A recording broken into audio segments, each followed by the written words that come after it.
Crash or correction? Well, we are now 11 months into 2022, and that on its own is wild to think about.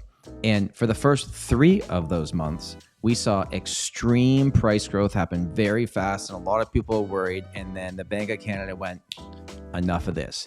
And 6 rate hikes later, and several months of prices decreasing and sales falling, and here we are today. Welcome back to the channel. My name is Tom Storey. I make educational videos about the Canadian real estate market with a specific focus here in the city of Toronto. If you watch this video and you find any value, all I ask you to do is click that like button.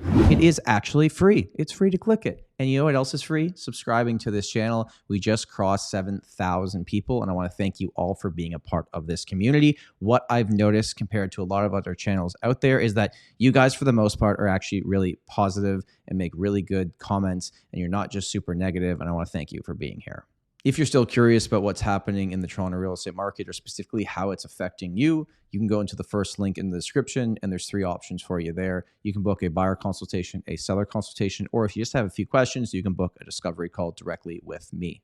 I think the problem with a lot of the headlines that we're seeing these days is that they're macro views, right? So they're taking like all the data for the entire GTA and they're making an assumption of the market. But the reality is that there's all these little micro markets, and specifically neighborhood by neighborhood, pocket by pocket, property type by property type, things are totally different across the board.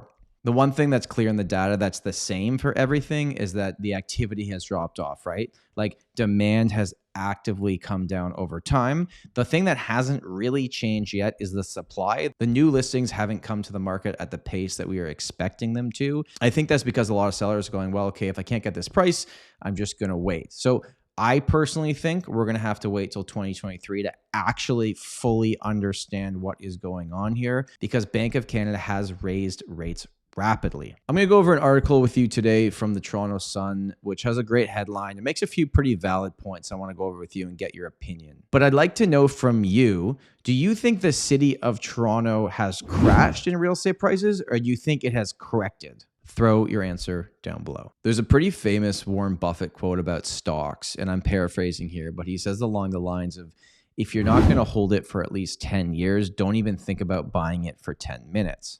When I have conversations with my clients over the years, I've always said to them, listen, like if you're not going to hold this for at least 5 years, probably doesn't make sense to buy the property, but ideally you're going to have that 10-year horizon, because markets have cycles. And if you looked at the price growth we saw over the last 2 years of the pandemic, it made sense that when rates rapidly went up at a pace that was historically fast, of course, things were going to cool off. And I can tell you all personally as well, like I actually a week ago bought a property for myself, most expensive property I've ever bought, but it's because I'm going to live there for 10 years. So even though the market is declining and could decline more, I took a 2-year fixed rate mortgage. I'll see where things are at in 2 years.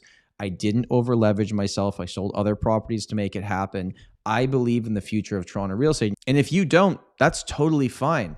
But what I always break down is like, you have to live somewhere. So you can own, you can rent, you can live with family, you can rent with roommates to make it cheaper. It doesn't really matter to me what you do. It just has to make the most amount of sense for your situation. And there's winners and losers in every single market throughout history, right? So right now, with a market declining and interest rates going up, who is it actually good for? I would argue it was actually good for me for my situation, because I was moving up to a property that was more expensive. And I looked for the property that I bought. If I bought that same house in February this year, there was a comparable that sold $400,000 more than I ended up paying. Where the property that I sold didn't decrease that much. Percentage-wise, it did, but it was a less expensive property. And that makes me a buyer. Even though I had to sell a property, I'm a buyer because I'm buying more than I'm selling. And although, yes, would it have been great to get a 2% fixed rate in February for 5 years? Yes, it would have been. But right now, my payments are about the same as it would have been even with a higher sale price, but my down payment was way less. The other winners are potentially anyone that was cash heavy. If you're cash heavy right now and you don't need a mortgage or you need a minimal mortgage, you're looking at the opportunities right now and going like, wow, like there may be a good buying opportunity here where we're going to look back in 5 to 10 years and be like, wow, I wish I bought 5 of those. But then there are going to be losers. And it's going to really impact people. And that's the thing about housing, right? And people are so passionate about housing. It's a big issue because it's such a big factor in people's lives, what roof they have over their head. If you bought a property in February, you're not going to like what you're going to see for the next little while. I think at least for the next year, you're not going to like the sale prices that you see on your street, because the reality is the prices aren't going to actively start going up again fast unless interest rates rapidly come down again. And I don't think that's going to happen. So we're going to have to get used to a world of 5%-ish interest rates for the next little while. If we stay on the topic of interest rates, well, if you have a variable rate mortgage, you're also a loser right now. And I don't mean you're a loser, but if they're looking at winners and losers in this market, I'm a loser. I had a variable rate mortgage on my property and my payments went up $1,500 a month after all the bank rate hikes. And that sucks. It's going to suck for a lot of people. And there's going to get people that get to a point where they can't afford their mortgage anymore. And that's absolutely terrible. For all the people that want the market to crash, I understand everyone is biased for their own situation. You probably want the market to crash because it's gone up so far when you didn't get in and it sucks waiting on the sidelines. And for a lot of other people that got in the market, they're going to have to sell their property. It's going to suck for them as well. Okay, enough of my rant about the market. That's just kind of some of the stuff that was on my mind. But I do want to share an article with you and just go over it quickly. So it's by Toronto Sun. It says the real estate market looking more like a crash than a correction, yet buyers are still buying, sellers are still selling, the ones who need to at least, and multiple offers continue in some pockets of the city. Right now, for different property types, condo sales have slowed down, but their prices have held the best. Townhouses are actually doing pretty good still because they're like that middle ground, especially freehold townhouses. They're getting some decent action. Semis are doing okay, but they've fallen down. But freehold properties, I just listed a detached house in a really good pocket in the west end of Toronto. And in the first 4 days on the market, we had over 30 showings on the property.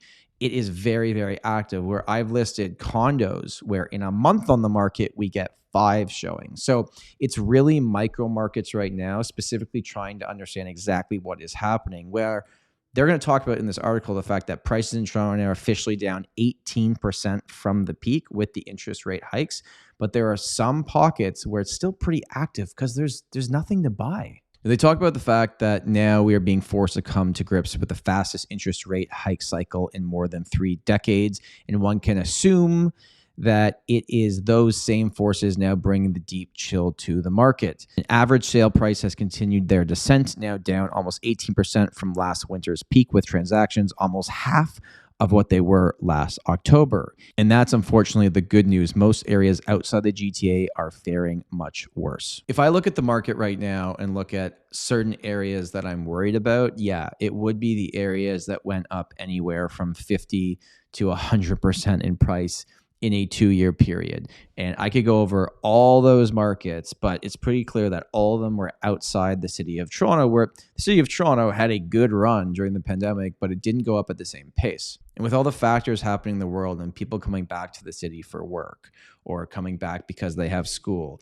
all the things that are happening, it makes a lot of sense that there are markets outside Toronto that are coming down in price rapidly. And honestly, I don't think it's going to stop for a while. I truly do feel for everyone that is going through a stressful time right now.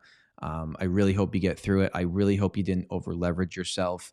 And if there's one thing you could do, and this is not financial advice, but like check out all the things you pay for on subscriptions every single month and cut them down. Cut out the stuff that you're not going to use, because I don't want to fearmonger and say that, oh, we're going into this terrible recession, but we are going into a recession. I think it's pretty clear with all the economic data. Thanks for watching another video of mine. My name is Tom Storey.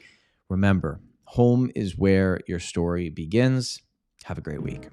If you like this video, please consider subscribing to the channel. You can learn more about the Storey Team at storeyteam.ca.